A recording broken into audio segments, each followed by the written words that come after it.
If you want to speak from where you are, do so. Thank you. Thank you very much, Mr. Speaker. Mr. Speaker, before I even state my position as regards this motion, it is important for me to express what the views of Kenyans are regarding this motion, and especially with a hindsight of the public participation that we did, and also from the public opinion which was communicated to Kenyans through an agency that conducts opinion polls. It is vitally important to remind Kenyans that through the public participation that we did on Friday and Saturday, it was overwhelming that Kenyans were in approval of the motion, and therefore we must respect their position. We must also remind Kenyans that an agency by the name TIFA has come up with an opinion polling, which again has indicated that Kenyans are in favor of the motion. Therefore, even as we debate today, even as we agonize over this motion, even as we consult the Honorable Mwengi Mutuse, as we have done from time to time, as regards this motion, it is quite clear that Kenyans are in favor of the motion carrying the day.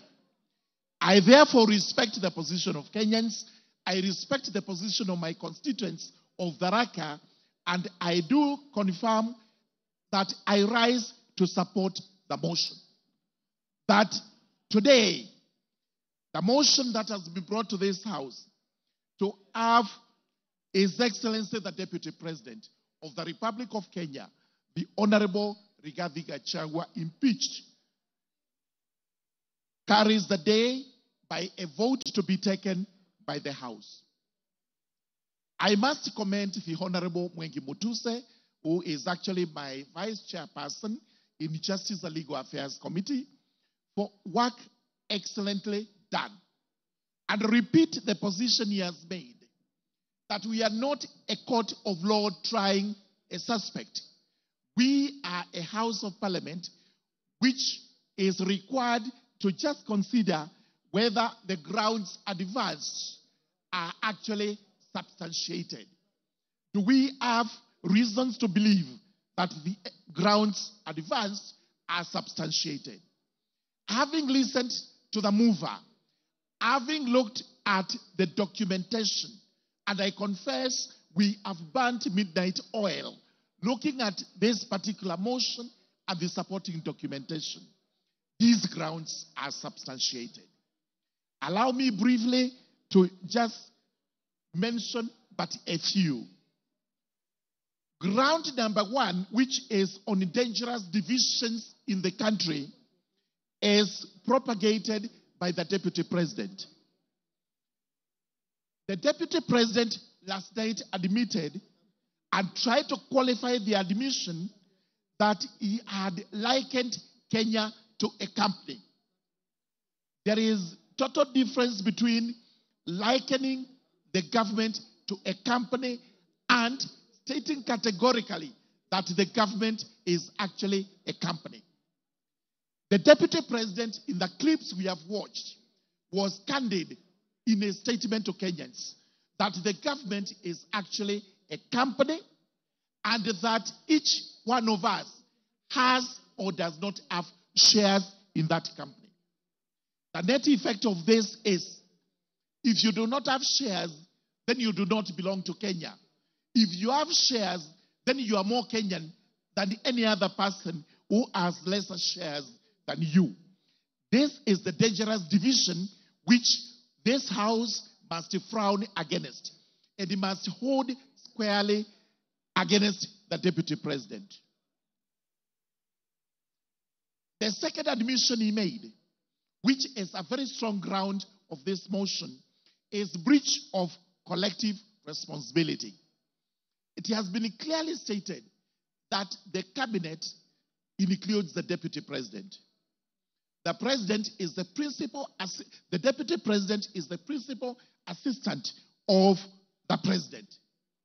Having breached this doctrine of collective responsibility, and he clearly said he did so because he thought, in his view, in his opinion, it was unconstitutional to have decided the way they decided, clearly shows that the deputy president is not able to work with the government in which he is mandated to work with. To have actually failed to assist the president so that you speak contra to what the president says is itself subordination, as we have actually been told. The net effect is that even if the deputy president was actually to survive this impeachment motion, our question is, where would he work? He cannot work with the president because he made another admission that this motion actually has the nod of the president. We have not had any PG, we have had no meetings whatsoever regarding this motion, but he is convinced that the president has a hand in this motion. If that is the case and he survives, who will he work with? Who will be his boss?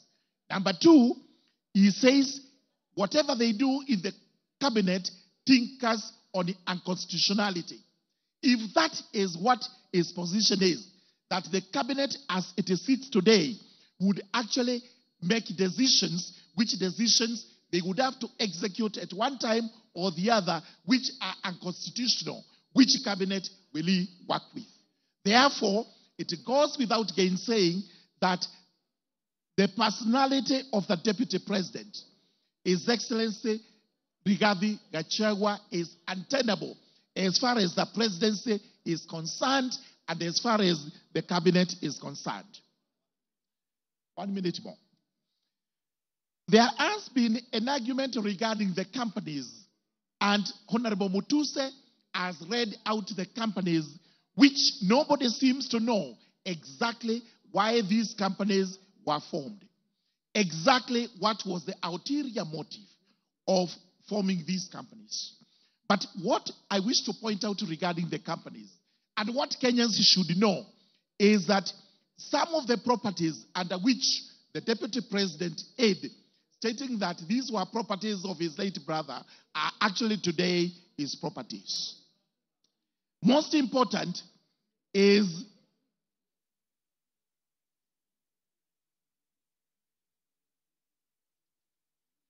a property known as Kuruwitu Home Resort.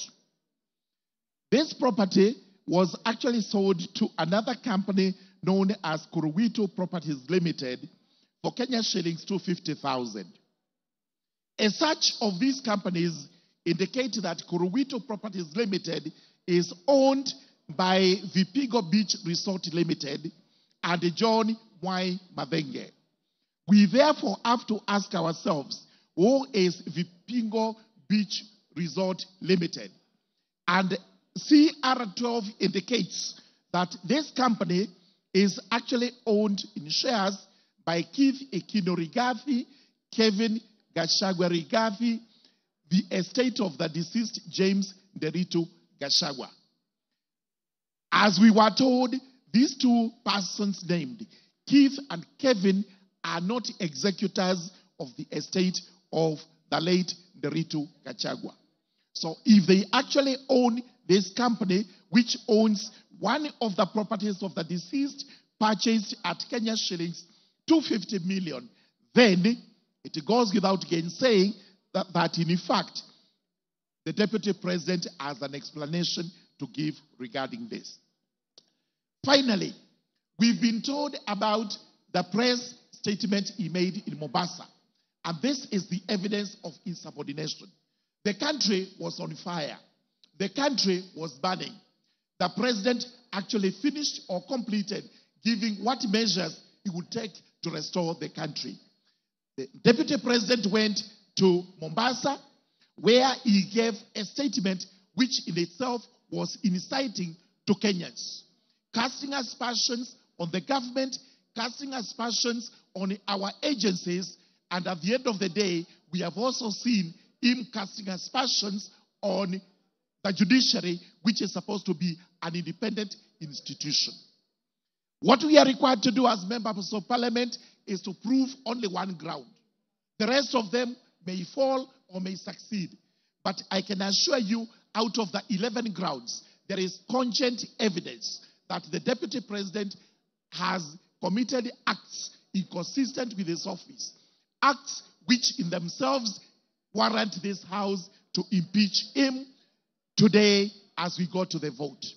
As I conclude, I urge the House, let us look at the bigger picture, which is the bigger picture of Kenya as a country.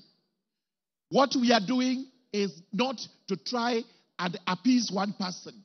We are trying to do this so that the country is saved.